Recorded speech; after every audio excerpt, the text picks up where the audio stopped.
Hi everyone, welcome to the channel. അപ്പോൾ എല്ലാവരും സുഖമായിട്ടിരിക്കുന്നു എന്ന് വിശ്വസിക്കുന്നു. നമ്മൾ ഇന്നൊരു അടിപൊളി ഈസി പീസി റെസിപ്പി ആയിട്ടാണ് വന്നിരിക്കുന്നത്. That is oats apple banana smoothie. നമ്മുടെ ബ്രേക്ക്ഫാസ്റ്റ് അല്ലെങ്കിൽ ഡിന്നർ ഓപ്ഷനായിട്ട് വെയിറ്റ് ലോസ് ജേർണിയിൽ ഇൻക്ലൂഡ് ചെയ്യാൻ പറ്റിയ ഒരു പെർഫെക്റ്റ് മീലാണിത്. അപ്പോൾ ഇതെങ്ങനെയാണ് പ്രിപ്പയർ ചെയ്യുന്നതെന്ന് നോക്കാം. ഞാനിവിടെ 3 പേരുടെ ക്വാണ്ടിറ്റിയിലാണ് കാണിക്കുന്നത്. അതുപോലെ തന്നെ ക്യുക്കർ റോൾഡ് ഓട്സ് ആണ് യൂസ് ചെയ്തിരിക്കുന്നത്. So the first process is soaking the oats. Oats കുതിർത്തെടുക്കണം. അതിനായിട്ട് ഒരു വെസലയിലേക്ക് 10 tablespoon of oats add ചെയ്യുക. നമ്മളിത് 3 പേരുടെ ക്വാണ്ടിറ്റിയാണ്. ഇനി ഒരാൾക്ക് പ്രിപ്പയർ ചെയ്യുമ്പോൾ നമ്മൾ 3 tablespoon of oats should be fine. അതിനുശേഷം ആവശ്യമായ വെള്ളം ചേർത്തിട്ട് നന്നായിട്ട് ഒന്ന് മിക്സ് ചെയ്ത ശേഷം keep it aside for 15 minutes. Okay. അപ്പോൾ നമ്മൾ ഓട്സിൻ്റെ ഏത് റെസിപ്പി ചെയ്യുന്നതിന് മുന്നേയും either soaking or roasting has to be done. എന്നിട്ട് മാത്രമേ നമ്മൾ എന്ത് ചെയ്യാവുള്ളൂ, റെസിപ്പീസ് പ്രിപ്പയർ ചെയ്യാവുള്ളൂ. അപ്പോൾ അത് നമ്മളുടെ ഈ സോക്കിംഗ് എന്ന് പറയുമ്പോഴത്തേന് ഈ ഓട്സിൽ അടങ്ങിയിട്ടുള്ള ന്യൂട്രിയൻസ് ലൈക്ക് ഈ ഗ്ലൂട്ടനൊക്കെ ബ്രേക്ക് ഡൗൺ ചെയ്തിട്ട് അത് നമ്മൾ അബ്സോർബ് ചെയ്യാനും ഡൈജഷനും ഒക്കെ ഈസിയർ ആക്കാൻ ഹെൽപ്പ് ചെയ്യുന്ന ഒരു പ്രോസസ്സാണ് സോക്കിംഗ് എന്ന് പറയുന്നത്. അപ്പം 15 മിനിറ്റ്സ് കഴിഞ്ഞപ്പോഴത്തേന് നന്നായിട്ടത് സോക്കായിട്ടുണ്ട്. ഇനി ഒരു ഗ്ലാസ് ജാർ എടുത്തിട്ട് അതിലേക്ക് നമ്മൾ കട്ട് ചെയ്ത് വെച്ചിരിക്കുന്ന ഫ്രൂട്ട്സ് ആഡ് ചെയ്യുക. ഇന്ന് ഇവിടെ നമ്മൾ ആപ്പിളും അതുപോലെ തന്നെ ഒരു റോബസ്റ്റ ബനാനയുമാണ് ആഡ് ചെയ്തിരിക്കുന്നത്. സ്ലൈസസ് ആക്കി ആഡ് ചെയ്യുന്നു. പിന്നെ നട്ട്സായിട്ട് നമ്മൾ ആൽമണ്ട്സ് ആണ് ആഡ് ചെയ്യുന്നത്. Cashew nut or peanut also we can add. അത് കഴിഞ്ഞിട്ട് സിനമൺ പൗഡറാണ് നെക്സ്റ്റ് ഇൻഗ്രീഡിയൻറ്റ്. അപ്പോൾ സിനമൺ പൗഡർ ഇല്ലാത്തത് കൊണ്ട് തന്നെ ഞാൻ കാർഡമമാണ് യൂസ് ചെയ്തിരിക്കുന്നത്. അപ്പോൾ സിനമൺ പൗഡർ എന്ന് പറയുന്നത് നമ്മുടെ വെയിറ്റ് ലോസിൽ ഭയങ്കരമായിട്ട് ഹെൽപ്പ് ചെയ്യുന്ന ഒരു ഇൻഗ്രീഡിയൻ്റ് ആണ്. അപ്പോൾ അത് ഉണ്ടെങ്കിൽ അത് ചേർക്കുന്നതായിരിക്കും കുറച്ചും കൂടെ നല്ലത്.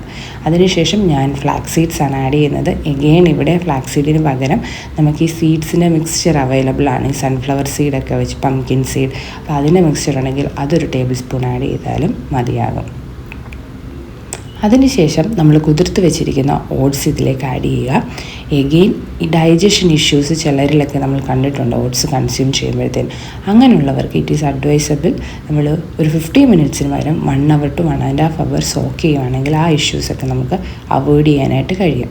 നെക്സ്റ്റ് ഇതിലേക്ക് ലോ ഫാറ്റ് മിൽക്കാണ് ഇൻക്ലൂഡ് ചെയ്യേണ്ടത്. നമുക്ക് പ്ലാന്റ് ബേസ്ഡ് മിൽക്കിലേക്ക് ആൽമണ്ട് മിൽക്കൊക്കെ യൂസ് ചെയ്യാം. അപ്പോൾ എൻ്റെ അടുത്ത് അതില്ലാത്തത് കൊണ്ട് തന്നെ കൗ മിൽക്ക് നമ്മൾ ബോയിൽ ചെയ്തിട്ടൊരു 1 ലെയർ റിമൂവ് ചെയ്ത ശേഷം ആണ് ആഡ് ചെയ്തിരിക്കുന്നത്. കൂടെ തന്നെ നമ്മൾ 2 കപ്പ് വാട്ടർ ആഡ് ചെയ്യുന്നുണ്ട്. അപ്പോൾ ആ വാട്ടറിൻ്റെ അളവെന്ന് പറയുന്നത് ഡിപ്പെൻഡ്സ് അപ്പോൺ ദ കൺസിസ്റ്റൻസി. നമുക്ക് എങ്ങനെ വേണം സ്മൂത്തി എന്നുള്ളതിനെ ഡിപ്പെൻഡ് ചെയ്തിട്ടാണ്. ചിലവർക്ക് കുറച്ച് ലൂസായിട്ടിരിക്കുന്നതായിരിക്കും ഇഷ്ടം. അതേസമയം എനിക്കെന്ന് പറയുന്നത് കുറച്ച് തിക്നെസ്സിലിരിക്കുന്നതാണ്. അതാണ് ഞാൻ 2 കപ്പ് ആഡ് ചെയ്തിരിക്കുന്നത്. ശേഷം സ്വീറ്റ്നറായിട്ട് നമ്മൾ ഹണിയാണ് യൂസ് ചെയ്തിരിക്കുന്നത്. ഇൻസ്റ്റെഡ് ഓഫ് ഹണി ഡേറ്റ്സ്, അതിൻ്റെ സീഡ്സ് റിമൂവ് ചെയ്തിട്ടും നമുക്ക് യൂസ് ചെയ്യാവുന്നതാണ്. ഇനി നല്ലതായിട്ടൊന്ന് ഗ്രൈൻഡ് ചെയ്തെടുക്കുക. അത്രയേ ഉള്ളൂ. അപ്പോഴത്തേന് തന്നെ നമ്മളുടെ സ്മൂത്തീസ് റെഡിയാണ്. ഇനി ജസ്റ്റ് ഒന്ന് ട്രാൻസ്ഫർ ചെയ്തിട്ട് ഗാർണിഷ് ചെയ്ത് നമുക്ക് ഹാവ് ചെയ്യാവുന്നതാണ്. സോ ഗാർണിഷ് ചെയ്യാനായിട്ട് നമുക്ക് എയ്തർ നമ്മുടെ സീഡ്സ് എടുക്കാം, അല്ലെങ്കിൽ ചിയ സീഡാണ് ഞാനിവിടെ ഇന്ന് യൂസ് ചെയ്യുന്നത്. അതുപോലെ തന്നെ നമുക്ക് നട്ട്സ് ഉണ്ടെങ്കിൽ അത് കട്ട് ചെയ്തിട്ട് ആഡ് ചെയ്യാം. പിന്നെ പൊമോഗ്രാനേറ്റ്, എനിക്ക് ഭയങ്കര ഇഷ്ടപ്പെട്ടൊരു ഫ്ലേവറാണ്. അതിൻ്റെ ഒരു സ്വീറ്റ്നെസ്സും ഒരു സോറും നല്ലതാണ് നമ്മൾ കഴിക്കുന്നതിൻ്റെ ഇടയ്ക്ക്. അപ്പം നിങ്ങൾക്ക് അതും ട്രൈ ചെയ്ത് നോക്കാവുന്നതാണ്. ഇത് ഞാൻ എൻ്റെ ബ്രേക്ക്ഫാസ്റ്റായിട്ട് ഡിന്നർ ഓപ്ഷനായിട്ട് ഞാൻ കഴിച്ചിട്ടുണ്ട്. അപ്പോൾ എനിക്ക് മനസ്സിലായി കഴിച്ച് ഭയങ്കര ഫില്ലിംഗ് ആണിത്. നമുക്ക് വിശപ്പ് ഫീൽ ചെയ്യത്തേ ഇല്ല. അതുപോലെ തന്നെ നമ്മൾ ഫുഡ് കഴിക്കുന്നത് ശരിക്കും കുറയ്ക്കും. അപ്പം നിങ്ങൾക്കും ഇത് നിങ്ങളുടെ വെയിറ്റ് ലോസിൽ ഇൻക്ലൂഡ് ചെയ്തിട്ട് ഡിഫറൻസ് മനസ്സിലാക്കാൻ പറ്റും. ഇത് ഇപ്പോൾ നമ്മുടെ ഫ്രൂട്ട്സ് എന്ന് പറയുന്നത് ഇപ്പോൾ ആപ്പിൾ തന്നെ വേണമെന്നില്ല. അപ്പോൾ നിങ്ങളുടെ ഈ ബനാന മാത്രമുള്ളെങ്കിൽ ഒരു ബനാന അടിച്ചാലും മതി. അപ്പോൾ നമുക്ക് ഫ്രോസൺ ബനാന ആഡ് ചെയ്യുന്നത് നല്ലതാണ്. എന്ന് വെച്ചാൽ നമ്മുടെ ഫ്രീസറിൽ കുറച്ച് നേരം വെച്ചിട്ട് അപ്പോൾ അതൊന്ന് ഫ്രോസൺ ആകുമല്ലോ. അങ്ങനത്തെ ആഡ് ചെയ്യുമ്പോഴും കുറച്ചും കൂടെ തിക്നെസ്സിൽ കിട്ടാനായിട്ട് ഹെൽപ്പ് ചെയ്യും. പിന്നെന്താണ്, ഇതെല്ലാവരും ഒന്ന് ട്രൈ ചെയ്ത് നോക്കിയിട്ട് എങ്ങനെയുണ്ടെന്ന് എൻ്റെ അടുത്ത് പറയണം. അതുപോലെ തന്നെ നമ്മുടെ വീഡിയോ ലൈക്കും ഷെയറും സബ്സ്ക്രൈബും ചെയ്യാൻ മറക്കരുതേ. Thank you guys.